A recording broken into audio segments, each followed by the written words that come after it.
నమస్తే, welcome to legend TV. ప్రస్తుతం నాతో పాటు డాక్టర్ కరణం రాజేష్ కుమార్ గారు అడ్వకేట్ ఉన్నారు.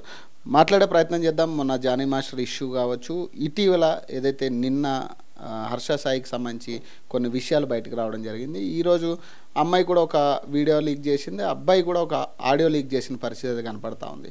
మాట్లాడే ప్రయత్నం చేద్దాం. దీనికి సంబంధించి ఆయన విశ్లేషణ ఎలా ఉంటుంది అని కూడా మాట్లాడదాం.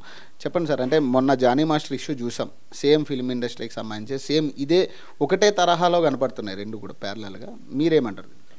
ఇప్పుడు మీకు ఇదో రెండో కేసు వారంలో. అది దూరదృష్టి ఏంటంటే చాలా కేసులు పడతాయి చలనచిత్ర రంగంలో కానీ రాజకీయ రంగంలో కానీ. ఇప్పుడు ఇదే ఇష్యూ పలాసలో కూడా జరిగిందండి, టెక్కల్లో కూడా జరిగిందండి. But there is no 376 rape case లేదు.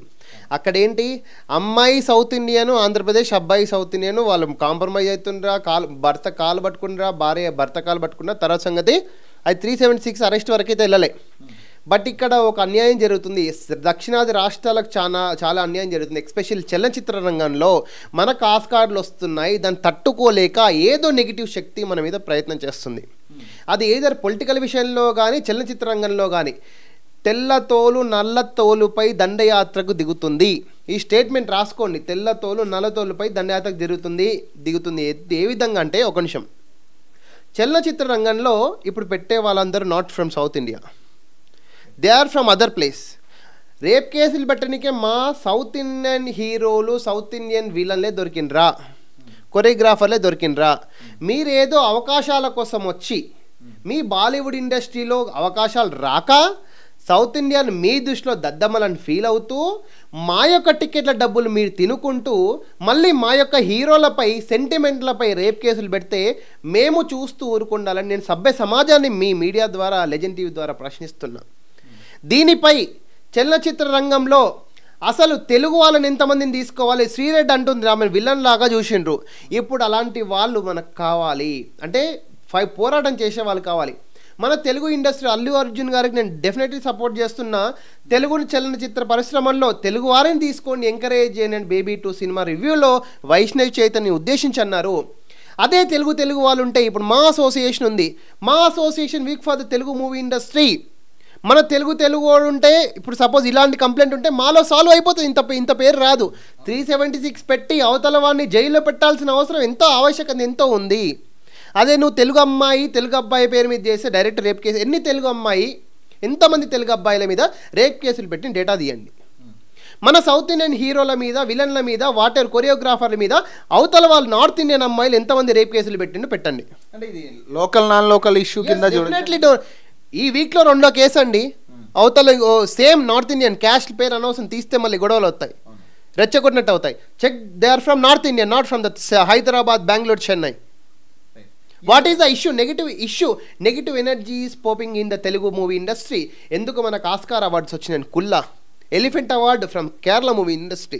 ఇప్పుడు కేరళలో కూడా జస్టిస్ హేమా కమిటీ రికమెండేషన్స్ ప్రకారం కేరళ గవర్నమెంట్ హేమా కమిటీని ఆయన అపాయింట్ చేసి రికమెండేషన్స్ను టోటల్ ఓవరాల్ ఇండియాకు మూవీ ఇండస్ట్రీలో ఏ విధంగా కాస్టింగ్ కౌచ్ జరుగుతుంది, ఎవరిని కాస్టింగ్ కౌచ్ చేస్తుండు, ఏ విధంగా అవకాశాల కోసం పక్కలోకి పడుకుంటున్నానే హేమా కమిటీ మొత్తం క్లీన్ చిట్గా వివరించింది. దాన్ని కూడా తెలుగు ఇండస్ట్రీ ఎందుకు ఇంప్లిమెంట్ చేయదు? Kerala Hema committee recommendations not only చలనచిత్ర రంగంలోనే కాదు, ప్రతి ఒక్క రంగంలో కాస్టింగ్ కావచ్చు, ఇలాంటి టార్చర్లు, సెక్షువల్ హరాస్మెంట్ మూవీ ఇండస్ట్రీలు, రాజకీయ ఇండస్ట్రీలు కాక ప్రతి ఒక్క ఇండస్ట్రీలో ఉంది. లోకల్ గవర్నమెంట్లో ఎన్ని, టీచింగ్ ఇండస్ట్రీలో ప్రతి ఒక్క దగ్గర ఎక్కడ లేదండి రేపులు, మానభంగాలు, సెక్షువల్ హరాస్మెంట్స్ ఎక్కడ లేవు. But the government of India and government of states also giving training to the victims, especially girls, how to protect their self, వాళ్ళకి సెల్ఫ్ ప్రొటెక్షన్ ట్రైనింగ్స్ ఇస్తున్నాయి, కరాటే ట్రైనింగ్స్ ఇస్తున్నాయి. సో అట్లాంటప్పుడు ఈమె 376(2)(n) అనే section use చేస్తారు.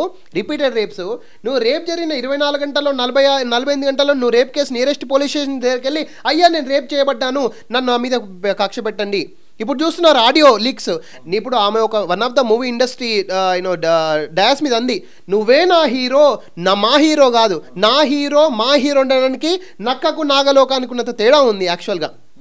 నా hero అంటే నువ్వు ఏమాత్రం నీ ఎదలో నీ మనసులో అతని స్థానం పెట్టింటావు, నా హీరో అని అంటావు. అంటే నీ అవకాశాల కోసం మేము హీరోలు, నీ అవకాశాల కోసం అదే అవకాశాల కోసం మేము జీరోలా ఎలా కనిపిస్తున్నాం? తప్పు. హర్ష సాయికి ఇప్పటికి కూడా ఆయన అప్స్కాండింగ్ ఉన్నా సరే high court for the state of Telangana approach అయ్యి 2 విధాలుగా, మామూలుగా అయితే తెలుగునోడు ఒక యాంటిసిపేటర్ బెయిల్ వేస్తాడు, లైక్ రాస్తారు 1 వీక్లో వస్తుంది ఆ ఇన్స్ట్రక్షన్స్కి వెళ్ళి 1 వీక్.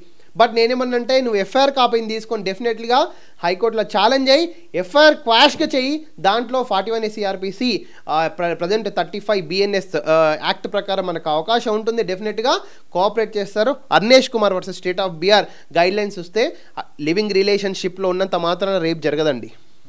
ఓయోలో నువ్వు ఒకసారి డేటా తీయండి. ఓయోలో దాదాపు రంగారెడ్డి నాంపల్లిలో 100 కేసులు పడితే ఓయోలో కాజ్ ఆఫ్ యాక్షన్ 30 to 40% ఉంటాయి. ఓయోలోకి అబ్బాయిలు అమ్మాయిలు ఎందుకు వెళ్తారండి? ధ్యానం చేసుకోవడానికి వెళ్తారా? మెడిటేషన్ చేసుకోవడానికి వెళ్తారా? ఏమైనా భూదందాలు చర్చలు చేసుకోవడానికి వెళ్తారా? నా ఆధార్ కార్డు పెట్టి నా సమ్మతంతోనే ఒక అబ్బాయితో పక్కగా 4 గదుల మధ్య 4 గోడల మధ్యలోకి వెళ్ళి డోర్ లాక్ వేసుకొని ధ్యానం చేస్తారా? అమ్మాయి లివింగ్ రిలేషన్షిప్ అంటారు. నేనే రాజు నేనే మంత్రి మూవీలో మన రానా అన్నాడు ఇలియానాతోటి హీరోయిన్ తోటి, రిలేషన్షిప్ అంటే నిన్ను బైక్లో ఇచ్చుకొని నీ అవసరాలు తీర్చడం కాదు, నీ కోరికలు తీర్చడం కాదు. దాంట్లో ముద్దు ఉంటుంది, ముచ్చట ఉంటుంది. నువ్వు girl friend boy friend relationship అప్పుడు అన్నీ ఉంటాయి.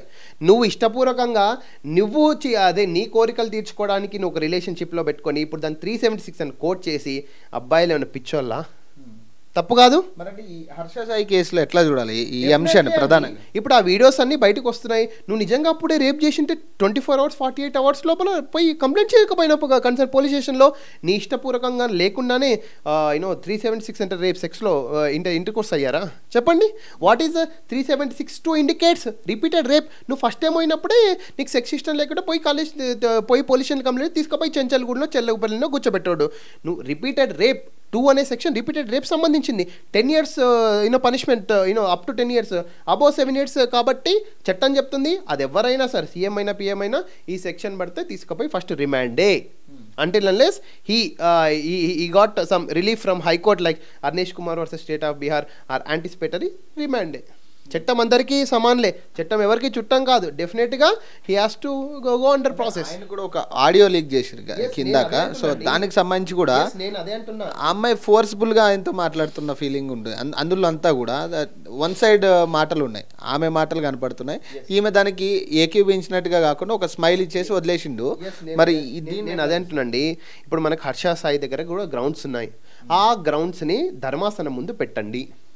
అది అక్విటలా ప్లస్ కంటెస్టెడా కన్విక్టెడా అది ట్రయల్లో భాగం అవుతుంది. After charge sheet 60 days to 90 days time ఉంటుంది. దాని తర్వాత ఛార్జ్ షీట్ నెంబర్ వస్తుంది, సమ్మన్స్ వస్తాయి. ట్రయల్లో నిజంగా ఆయన రేప్ చేశాడా, ఈమె రేప్ చేయించుకుందా, సెక్స్ చేయించుకుందా ఆ నిజాలు వాస్తవాలు బయటపడతాయి. బట్ ఇప్పటికీ ఒక హీరో, ఒక ప్రముఖ వ్యక్తి, ఒక సంఘ సేవకుడు, what ever it may be, జైల్లో పోతే ఇజ్జత్కే సవాల్. ఈ సెక్షన్ అడ్డుపెట్టి ఇజ్జత్కే సవాల్. ఆయనకు 2 ఆప్షన్స్ ఉన్నాయి. హైకోర్టు దగ్గరికి వెళ్ళి ఈ సమాచారము, ఈ merits of the facts case పెడితే ధర్మాసనం సాటిస్ఫై అయితే 41A సిఆర్పిసి ఇచ్చి క్లోజ్ చేస్తుంది. ఆప్షన్ 1. అదొక ఫెయిల్ అయితే anticipatory bail you have options in high court. Jani master చెప్పినాం, 2 యూటిలైజ్ చేసుకోలే. 4 బృందాలు పోయినాయి, వేసుకొని వచ్చింది. చెంచల్గూడ చెల్లపల్లిలో కూర్చోబెట్టిండు. సో హర్ష సాయి కూడా ఈ అవకాశం ఉంది. డెఫినెట్గా we are suggesting Harsha Sai utilise these 2 options. నీకు మెరిట్స్ ఉంటే డెఫినెట్గా నువ్వు సేవ్ అవుతావు. రైట్. అంటే ఈ జానీ మాస్టర్ ఇష్యూ కూడా మనం మాట్లాడుకుంటే నిన్న ఈ రోజు కూడా విచారణ జరుగుతూ ఉంది. దానికి సంబంధించి వాళ్ళు కూడా కోర్టుకి ఆర్డర్, ఏదైతే స్టే ఆర్డర్ గురించి కానీ మాట్లాడుతూ ఉన్నారు. దీన్ని ఎట్లా చూడాలంటే ఎట్లా టర్న్ అవుతుంది? నేను ఏమంటున్నా అంటే ఇప్పుడు ఆల్రెడీ జానీ మాస్టర్ రిమాండ్లో ఉన్నారు. Already 5 days 6 days. మనం ఫస్టే చెప్పిన ఒకవేళ ఆయన 41A CrPC are anticipatory bail రాకపోతే ఆయనకు ఒక 20 daysలో మినిమం వాదనలు గట్టిగా అడ్వకేట్ పోయి మంచి వాదనలు సాటిస్ఫాక్షన్ చేస్తే 20 daysలో బయటకు వస్తారు. ఎందుకంటే ఫస్ట్ బెయిల్లో రావడానికి బాగుంది, సెకండ్ బెయిల్ అయినా ప్రాసెస్ 20 days ఉంటుంది. బట్ ఏ అడ్వకేట్ అంత వాదన ప్రతివాదన లేకున్నా చిన్న అడ్వకేట్లు వాదనలు చెప్పినా ఆయన 60 రోజుల తర్వాత ఎట్లాగో ఈ కేసు ప్రూవ్ కాదు. 60 రోజుల్లో రేప్ జరిగింది, ఇంత కన్విషన్ ఏదైనా మైనర్ రేపా, పోక్సో ఆయన దగ్గర పోక్సో ఉంది, బట్ పోక్సో ప్రూవ్ కావాలంటే అంత తొందర అవుతుందా? చెప్పండి. ఇంకోటి అమ్మాయి ఫాస్ట్ ట్రాక్ ఇప్పుడు పోక్సో నిజంగా 18 బిలో ఉందంటే ఫాస్ట్ ట్రాక్ అప్లై చేసుకోవాలి. ఆ ప్రాసెస్ టైం పడుతుంది. It will take time. అందులో నిర్ధారణ కాదు కాబట్టి ఒక 60 డేస్లో 50 to 60 డేస్లో బయటికి రావడానికి అవకాశం ఉంటుంది. చిన్న స్పాయిల్ అయినట్టే కదంటే ఒక జీవితం స్పాయిల్ అవుతుందండి. కేసు తప్పని ప్రూవ్ చేస్తే Jani master has right to file defamation case against her complainant.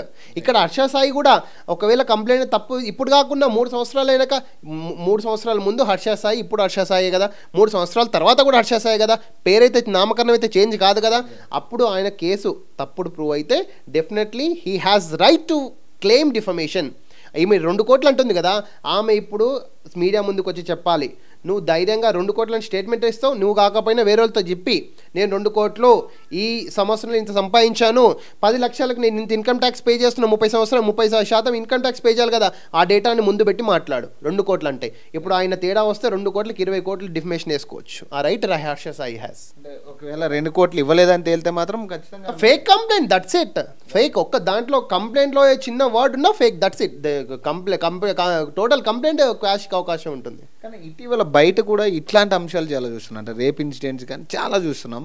ఎందుకు ఇంతగానం ఎఫెక్ట్ అవుతుంది, లేకపోతే ఏంటి అండి? నేను ఏమన్నంటే లివింగ్ రిలేషన్షిప్ వేరు, ఓకే, డేటింగ్ వేరు, రేప్ వేరు, సెక్స్ వేరు, అండ్ మ్యారిటల్ రేప్ వేరు. సెక్స్లో శృంగారంలో కూడా 5-6 టైప్స్ ఉన్నాయి. శృంగారం లేనిది ప్రపంచం లేదు. బట్ దాన్ని మిస్యూటిలైజ్ చేసే ఆడవాళ్ళకి కానీ మగవాళ్ళకి కానీ దేవుడు శిక్షిస్తాడు. డెఫినెట్లీ చట్టం ఉంది, చట్టం తర్వాత దేవుడు శిక్షించే విధంగా. అంటే ఫైనల్ మీరు ఏం చెప్తారంటే ఇట్లాంటి ఇన్సిడెంట్ జరుగుతూ ఉంటాయి అంటే దీన్ని కొంతమంది పెద్ద మధ్యవర్తులు అని కొంతమంది మాట్లాడుతూ జానీ మాస్టర్ ఇష్యూలో కూడా కొంతమంది పెద్దవాళ్ళు మాట్లాడుతూ ఉన్నారు. కొంతమంది ఈ హర్ష సాయి విషయంలో కూడా కొంతమంది అమ్మాయి వైపు మాట్లాడుతున్నారు, కొంతమంది ఇతని వైపు మాట్లాడుతున్నారు. అంటే బేసిక్ ఇది క్లారిటీ లేకుండా ఇంతమంది ఇన్వాల్వ్ అవ్వడం అనేది ఎంతవరకు కరెక్ట్? క్లారిటీ రావాలంటే నాతో 2 సొల్యూషన్స్ ఉన్నాయి. ఒకటి, ఇంతకుముందు 498A భార్యాభర్తల సంబంధంలో కూడా అందరినీ రిమాండ్ పంపించిన అవకాశాలు ఉన్నాయి. అది బేస్ చేసుకొని Arnesh Kumar versus state of Bihar judgment వచ్చింది. ఫ్యూచర్లో ఇన్ని రేప్ కేసులు ఎంతమంది నేను విచారిస్తారు? ఆల్రెడీ జడ్జి గారు పోలీసులకు ఇన్స్ట్రక్షన్స్ ఇస్తున్నారు. ప్రతి ఒక్క ఇన్సిడెంట్, ప్రతి ఒక్క సెక్స్ కలయిక 376కి లింక్ పెట్టకండి అయ్యా అని ఎన్నో ట్రైనింగ్ సెషన్స్ జరుగుతున్నాయి పోలీసు వాళ్ళు కూడా. బట్ పోలీసు వాళ్ళు తమ అడ్వాంటేజ్ తీసుకొని 376 పెట్టి వాళ్ళ పరువును భంగం కలిగించడము, పెట్టి 30 లక్షలు, 40 లక్షలు, 50 లక్షలు డిమాండ్ చేసడము జరుగుతున్నాయి. సో ఇది మారాలి. ఈ సిస్టమ్ కూడా 376 కూడా అవైలబుల్ అవుతుంది అంటే డ్యూ కోర్స్ ఆఫ్ టైం. ఇప్పుడు కాకుండా చట్టాలు ఎప్పుడూ మారుతూనే ఉంటాయి. ఓకే, ఫ్యూచర్లో పొరపాటు కూడా ఉందనుకోవచ్చు ఈ సెక్షన్స్ ఇష్యూలో. There is an angle we need to మనం విశ్లేషణ చేయాలి, తప్పులేదు. ఎందుకంటే ప్రతి ఒక్క సెక్షువల్ ఇంటర్ కోర్స్ 376 రిలేటెడ్ కాదు. ప్రతి ఒక్క సెక్స్ కూడా, ప్రతి ఒక్క శృంగారం కూడా, ప్రతి ఒక్క లివింగ్ రిలేషన్షిప్ రేప్కి కాదు. Rape is a definition, word వేరు, సెక్స్ వేరు చెప్తున్నాను. మ్యారిటల్ రేప్ వేరు, శృంగారం వేరు, డేటింగ్ వేరు, ఇవన్నీ తెలుసుకోవాలి. ఓకే, రెండోది ఇంకోటి ఏంటంటే తెలుగు చలనచిత్ర పరిశ్రమ కూడా ఓపెన్ రౌండ్ టేబుల్ మీటింగ్ పెట్టాలి. ప్రొడ్యూసర్లు, డైరెక్టర్లు, ఇలా నార్త్ ఇండియా పోరీలు, నార్త్ ఇండియా గర్ల్స్ కానీ ఎందుకు వస్తున్నారు, వాట్ ఈస్ దే ఇంటెన్షన్, వాళ్ళ కంటెన్షన్ ఏంటి, ఇంటెన్షన్ ఏంటి, వాళ్ళ ప్రొటెక్షన్ ఏంటి, వాళ్ళకి ఏం రైట్స్ ఉన్నాయి. ఇప్పుడు south India girls north India ఎంతమంది సెటిల్ అయ్యారు, north India south Indian settle అయ్యారు. మీరు యూజ్ చేసుకోవడానికి హీరోలు, యూజ్ చేసుకోవడానికి మళ్ళీ జీరోలు అయిపోయి మా ఇండస్ట్రీ యొక్క పరువును పోగొట్టుకోవాలా. రౌండ్ టేబుల్ సమావేశం పెట్టాలి. ఇట్లాంటిని మా అసోసియేషన్ వాళ్ళ పరిమితిని పెంచి ఇట్లాంటి కేసులను కూడా విచారించి పోలీస్ స్టేషన్ రాకుండా వాళ్ళకి ఒక సెక్షువల్ హరాస్మెంట్ టీమ్ అనేది ఉంటుంది. సో దాన్ని త్వరితగతిన పూర్తి చేస్తే ఇట్లాంటి బయటికి రాకుండా మన యొక్క తెలుగు మూవీ ఇండస్ట్రీ, తెలుగు చలనచిత్ర పరిశ్రమ పరువు పోకుండా ఉంటుందని నా అభిప్రాయం. ఈ 2 కేసెస్లో కూడా అంటే మీరు గమనించినంత వరకు మీరు సిమిలర్గా ఏమైనా అబ్జర్వ్ చేసిరా? ఏంటి పరిస్థితి? ఇద్దరు ఎవరు తప్పు ఉండొచ్చు అంటే మీరు చూసినంత వరకు? ఒక అమ్మాయి శృంగార కదిలింది అబ్బాయి లోపల శృంగార రావు. ఇక్కడ there might be I'm not using shell, the might be the mutual consent ఉంటుంది. దాన్ని రేప్గా పరిగణించలేమండి. ఇప్పుడు రేపు పొద్దున ప్రూవ్ చేసుకోవాలి కదా, ఇష్టంగా సెక్స్ జరిగిందా, ఫోర్స్ఫుల్గా సెక్స్ జరిగిందా, ఇదంతా ఏం జరిగిందనేది ప్రూవ్ చేసుకోవాల్సి వస్తుంది ధర్మాసనం ముందు. అప్పుడు బయటపడుతుంది డెఫినెట్లీ. ఇప్పుడు కాకుండా 3 సంవత్సరాల వాస్తవాలు జరుగుతాయి ఇదే మీడియాలో. అప్పుడు అతను అక్విటల్ అయిపోతే they have the defamation chances against the complaint. Thank you sir. So మరిన్ని అప్డేట్స్ కోసం చూస్తున్నానండి లెజెండ్ టీవీ.